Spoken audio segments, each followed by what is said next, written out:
தாவீது இஸ்ரவேலையெல்லாம் ஆண்டு தன்னுடைய ஜனத்திற்கெல்லாம் நியாயமும் நீதியும் செய்தான். செருயாவின் குமாரன் யோவாப் இராணுவ தலைவனாய் இருந்தான். அகிலூதின் குமாரனாகிய யோசபாத் மந்திரியாய் இருந்தான். அகிதூபின் குமாரன் சாதோக்கும் அபியத்தாரின் குமாரன் அபிமெலேக்கும் ஆசாரியராய் இருந்தார்கள்.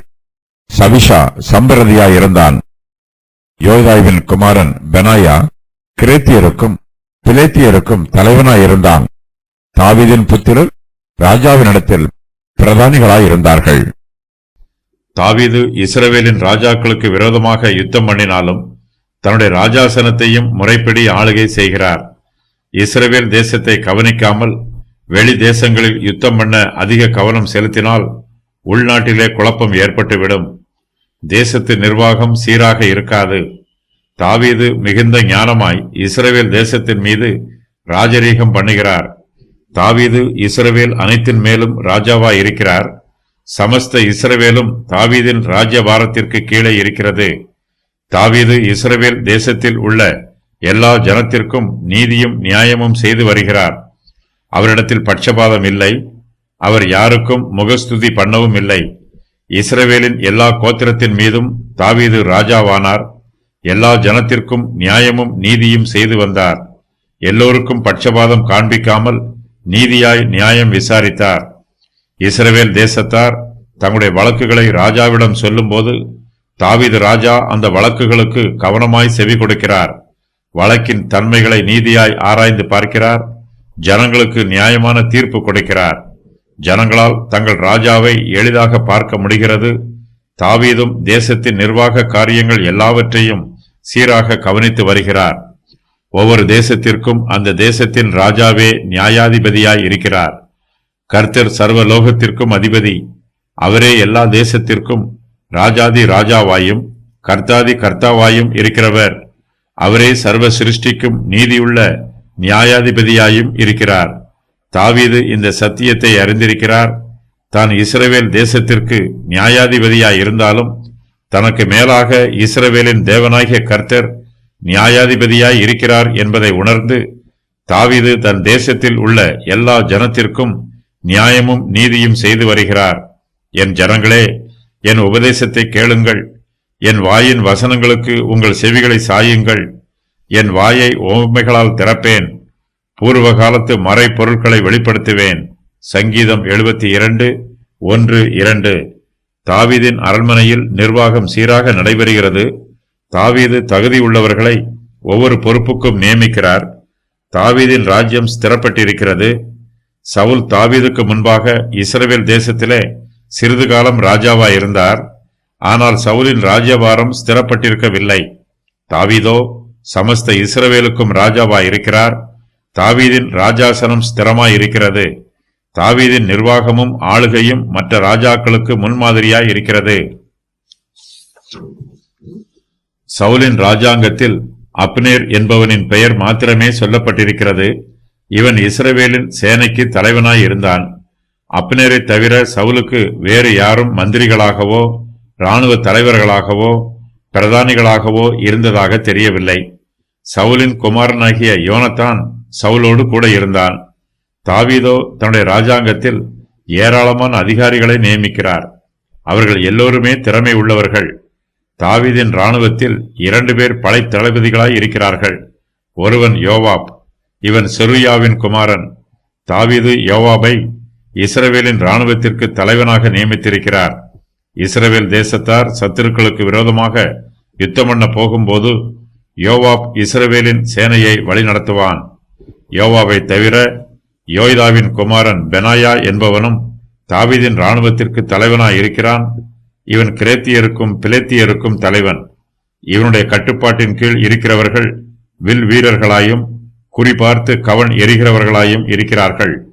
யோவாபின் கட்டுப்பாட்டில் உள்ள இராணுவத்தார் யுத்தம் பண்ண போகும்போது பெனாயாவின் கட்டுப்பாட்டில் உள்ள சேனையும் யுத்தம் பண்ண ஆயத்தமாயிருப்பார்கள். இவர்கள் இஸ்ரவேல் தேசத்தின் உள்நாட்டு பாதுகாப்பை கவனித்துக் கொள்வார்கள். ராஜாவுக்கு பக்க பலமாக அவரோடு கூடவே இருப்பார்கள். பெனாயாவின் கீழ் இருக்கிற வீரர்கள் தாவீது ராஜாவுக்கு மெய்க்காப்பாளராய் இருக்கிறார்கள். யோவாபும் பெனாயாவும் இஸ்ரவேலின் இராணுவத்திற்கு தளபதிகளாயிருந்து தேசத்தின் பாதுகாப்பை கவனித்துக் கொள்கிறார்கள். இஸ்ரவேல் தேசத்திலே உள்நாட்டு குழப்பம் ஏற்பட்டு விடாதவாறு சட்டம் ஒழுங்கை பாதுகாக்கிறார்கள். தாவீது வழக்குகளை நியாயம் விசாரிக்கும் போது இஸ்ரவேல் ஜனத்தார் மத்தியிலே நீதியையும் நியாயத்தையும் நிலைநிறுத்துவதற்கு இவர்கள் உதவியாயிருக்கிறார்கள். இஸ்ரவேல் தேசத்தில் சமாதானம் இருக்க வேண்டும். அந்நிய தேசத்தார் இஸ்ரவேலுக்கு விரோதமாக யுத்தம் பண்ண வந்தால் அவர்களை தடுத்து நிறுத்த வேண்டும். தாவீதுக்கு யுத்த தந்திரங்களும் யுத்த வியூகங்களும் தெரிந்திருக்கிறது.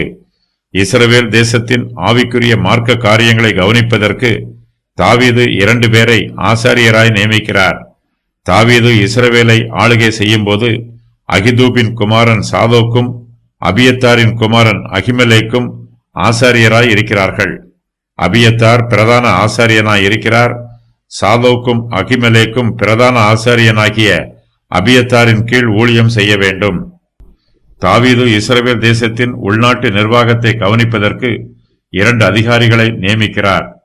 அகிலூதின் குமாரனாகிய யோசபாத் மந்திரியாய் இருக்கிறான். செராயா சம்பிரதியாய் இருக்கிறான். இஸ்ரவேல் தேசத்தின் நாளாகமத்தை சம்பிரதியாகிய செராயா ஒவ்வொரு நாளும் எழுத வேண்டும். ராஜா ஒவ்வொரு நாளும் செய்ய வேண்டிய வேலைகளை சம்பிரதி ராஜாவுக்கு ஞாபகப்படுத்த வேண்டும். ராஜா சில காரியங்களை மறந்து விடுவார். அந்த காரியங்களை எல்லாம் சம்பிரதி அவருக்கு ஞாபகப்படுத்த வேண்டும்.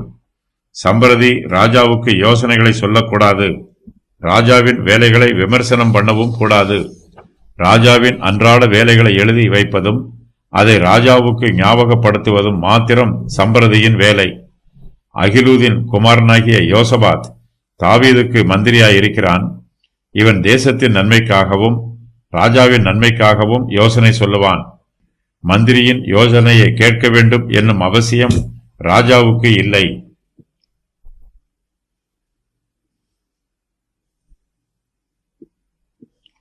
ராஜா கேட்கும்போது மாத்திரம் மந்திரி யோசனை சொல்ல வேண்டும்.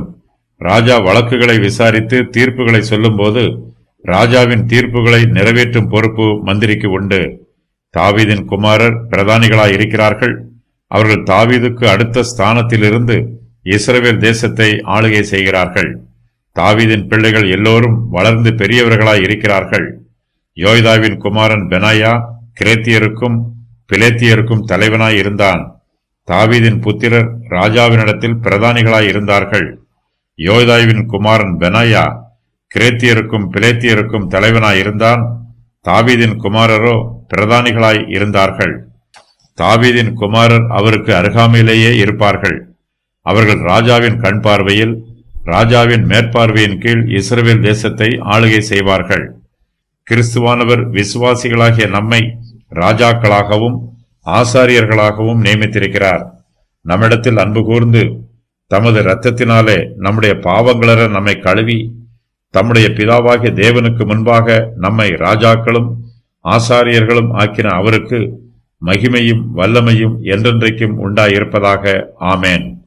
வெளிப்படுத்தின விசேஷம் 1:6.